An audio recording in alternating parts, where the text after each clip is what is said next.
My name is Rory Hoare and I'm the Signs of Safety Practice Development Lead in Medway. Welcome to this short video on the topic of scaling. Once you watch this video, please feel free to contact me with any questions you have or to request a one-to-one to discuss a specific case or situation you're working with and to create or apply scaling questions. The link to my email is in the description below, or just drop me a message on Teams. In the description below, there's also a link to the Signs of Safety SharePoint page. Here you'll find more training videos, slides that go with them, direct work tools, and a range of anonymised good practice examples. There's also the link to the Mosaic resources and guidance page. Here you'll find resources to navigate your way around Mosaic and some worked best practice examples also. So in this video, we will look at why we use scaling questions, then we'll look at a bit of a how to make scaling questions, and then there will be a short worked case example. So first of all, why? So the first thing I'd say about scaling, not everyone likes it. For me, it is a very, once you get the hang of it, it's a very quick direct work tool to create. And when I say direct work tool, I mean with parents or caregivers or with children and young people. So once you've created one, it's a really quick thing to do. Once you get the habit of it, it's something you can do going into a visit very quickly. Scaling questions used well as well, they help children and families identify their own strengths, which is empowering and it's collaborative. So that's a really nice thing to do. So scaling questions used well can be quite a good way of doing that. Similarly, it also helps children and families identify their own solution. So we'll come on to a how-to in an example, but essentially asking families, trying to move them up the scale is getting them to identify their own solutions and looking at those steps that would get them higher up are potentially something you can use within a plan. A scaling question that is well written and then well answered enables measurement of worries quite accurately. So in our line of work, helping professions, working with human beings, it's very rare that we have something definitive that tells us exactly how worried we are. Even if you have a hair strand test that tells you a level of drug or alcohol use, you can't actually directly exactly measure the impact on a child of that.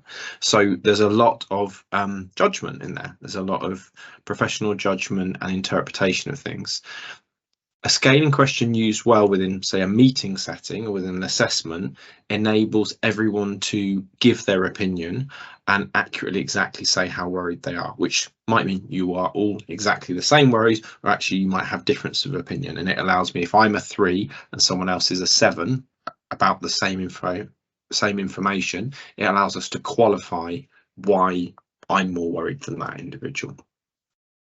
A couple of really common questions around scaling. Firstly, is that what I just said there. So if I am based on the same information as a scaling question produced, we're in a meeting, I'm answering a 3 and a parent is a 7. What do we do about that we're different? I mean, ultimately, I would say people are allowed to have different opinions. People will be more or less worried on the same information. I think the thing I would check is that everyone is answering the same question. Is everyone actually answering the scaling questions being asked, or are they going off tangents? So bring them back to that. But ultimately, if people have differences of opinion, so be it. Record it and qualify it, I think, and record that within the minutes of your meeting or however you're using it. The other common question around scaling is that of groupthink. So sometimes people will say, if you're in scaling questions are used within meetings, strategy discussions, child protection conferences, whatever it may be. Actually, sometimes people will report, and I've seen this, where the first person is a really strong, competent worker and they scale a 7 out of 10, and then everyone in the room, virtual or physical, just follows. So a bit of groupthink there. 2 bits of advice there. One is to perhaps not start with the case holding individual for the scaling, start with someone else. It might reduce the chance of everyone just following that individual. The other thing to say is just to chair it well and say, I'm going to ask a scaling question. You need to answer it based on your own opinion and your own evidence. So it's not about actually everyone having the same. It's about, safeguarding is everyone's responsibility. So we need to make sure everyone gives their opinion. You can't make people say something different, let them be how they are.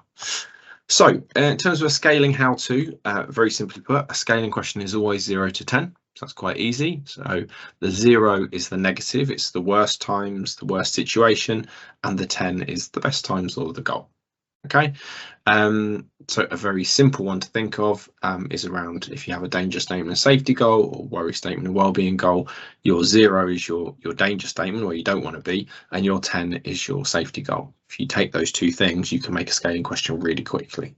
Okay, you might just edit it down a little bit, because essentially to make a scaling question, you define 0, you define 10, and you have a scaling question. That's it. It's really, really important to be specific here. So I've seen sometimes people will say, I'm going to ask a parent behavior of the child 0 to 10. That's quite a vague scaling question, and if I was being asked that, I wouldn't know whether I was being asked to scale how bad the child's behavior is, how well I'm managing it, how much I understand it. So it's actually being specific about what. So first of all, thinking, what do we want from this scaling question? Am I measuring worries or safety? Am I measuring the parent or young person's understanding of an issue, their motivation, their capacity to work with us? So that behavior one, if I was going out on a visit to a parent, I know they're struggling with the child's behavior, I might say, on a scale of 0 to 10, if 10 is my son kicks off a lot, and although it's hard, I completely understand why he kicks off, and I get his triggers. And 0 is my son kicks off a lot, I have no idea, I don't see any rhyme or reason. Where are you? I'm then asking that parent a really specific scaling question about their understanding of why their child is kicking off, whatever that looks like. So it's kind of a step before. What do you want from that scaling question? Are you seeking to understand how worried, how motivated, how understanding they are of an issue, and then making the question that matches with that? Otherwise, you can, if you write quite a wishy-washy general scaling question, you'll get quite a unspecific answer. The other thing is we want it to be jargon free. You don't want a scaling question that says if 0 is imminent significant harm and 10 is case closure. That doesn't mean something, but it's not really accessible to many people, is it? So the one that I gave is quite grounded in reality, actually talking about, I understand why my child is kicking off. It's jargon free. And some really, really nice things I find about scaling, this is why I'm a big fan of it, is it's once you created that question and get into the habit of creating them, it's quite easy to do follow-ups on them. So say that parent I've asked about their understanding of why their child kicks off, say they answer that as a 3 out of 10. So it's quite low, my heart sinks, I think, oh no, but I could say, you said you're a 3. What got you to a 3? What stops you from being a 0, a 2, or a 1? What got you up to a 3? And that is them, possibly you, identifying strengths. And that's a really nice thing to do, because actually they didn't score a 2 or a 1. So what got you to there? And second, nice and easy follow-up is, what about the other direction? So what would it feel like, getting to imagine what it would feel like to be a 4? What could they do to get to a 4? What could I do to get to a 4? What could their partner or granny or next door neighbour or someone at the school, what would they do to get them further up? So that is them self-identifying, hopefully, their solutions, and those ideas there, you can lift them and put them as part of the plan, because they've identified the problem, where they're at, and what would help them move in the right direction. So the follow-up of identifying strengths, what got them to that 3, and then what would get them further up the scale, can be a really nice way of collaboratively finding strengths and then potentially solutions there. So final thing we're going to do is look at a case study. I'm going to move forward a slide, and I'm just going to pause here, stop talking for a few seconds. If you just pause the video and have a read on this one.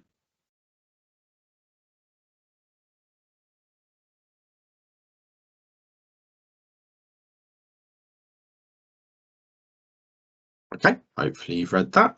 So there you've got an example of a young man who's allocated in family solutions. If I locate myself as the practitioner, I might think I could create some scaling questions to go out and talk to this mum and this child, and then perhaps one about the whole case. So I could think of a scaling question which is to the mum, Cherie. 10 is, I know that I need to reduce and stop drinking, and I'm confident I've got the strength to do this. and 0 is, I know I need to do this, but I don't think I have the strength to do this. Where are you? So this is not really questioning that this mum wants to become abstinent again, but it's actually trying to measure how strong she feels about it, her motivation. You could ask that without a scaling question. I know that you could say how strong are you feeling about it, but actually doing it in this slight, sometimes families have had the same conversation hundreds of times over generations. A scaling question, once you start getting confident with it and playing with it with a parent, it can become quite a useful thing, and you can use it from visit to visit. It can be quite a neat way of checking in on someone's progress or lack of. Next one is thinking about this mum. She's got the 18-year-old Victor. If 10 is, I think if I tell Victor that I'm drinking again, he'll be angry, but he'll calm down and he'll help me and Sandy. And 0 is if I tell Victor I'm worried he might be so angry he's no longer a part of our lives anymore, so I might disown them. So again, you could ask that without a scaling question, but it can be quite useful. Say she scores a 4. You say, well, okay, what got you to a 4? What is it that Victor would do? But what would get you to a 5 or a 6? It'd be really good to involve Victor. Can only do that with consent. And she might then start to name things about, if I spoke to him, or if there was someone else in the family who was present in that conversation, something that might enable that. We could make some really simple ones for Sandy. Remember, he's a 6-year-old child. Sandy, if 10 is, I feel really safe, or you could go for happy at home, and 0 is, I feel really unsafe, unhappy at home. How would you score things? So another helpful thing I think about scaling questions is they're not leading. As long as your 0 and 10 aren't extremely strange, if they match each other, so really safe and really unsafe are two quite obvious matches. Same with happiness or unhappiness. You're presenting that to a child, as long as they're at an age and stage to understand that. Sometimes children are too young, or if they've got additional needs, it might be too complicated, but it can be quite a nice way of, in a non-leading way, discussing something. Final one down here at the bottom is a lot more complex. It's kind of a scaling question about the whole case, if you will. So if 10 is, Cherie and her network have formed a plan so that when Cherie thinks about drinking alcohol, she tells someone she trusts, and there's a plan which is always followed, where there's always a sober adult in charge of Sandy. So that's 10, that's your optimum. And 0 is she hasn't told her network about her drinking. We're worried if there was an emergency in the home, Sandy might get hurt as his mum is too drunk to respond safely. So that's quite a big one. That's more of a kind of perhaps at the end of an assessment or in meetings. So thank you for watching this video. I hope it's been useful. Just to recap, so scaling questions 0 to 10, they need to match. They need to be jargon free. It's a really nice collaborative way of finding strengths and potentially solutions coming from children and families. It allows us to measure worries or whatever we're after, quite relatively specific. If we are specific with our question, we're more likely to get specific answers, which is really helpful. And it allows us to record similarities in opinions or differences of opinions. If you please feel free to contact me with any questions you have, or if you want to request a one-to-one to discuss a specific case you're working with, or to create some scaling questions. The link to my email is in the description below, or drop me a message on Teams. Thank you.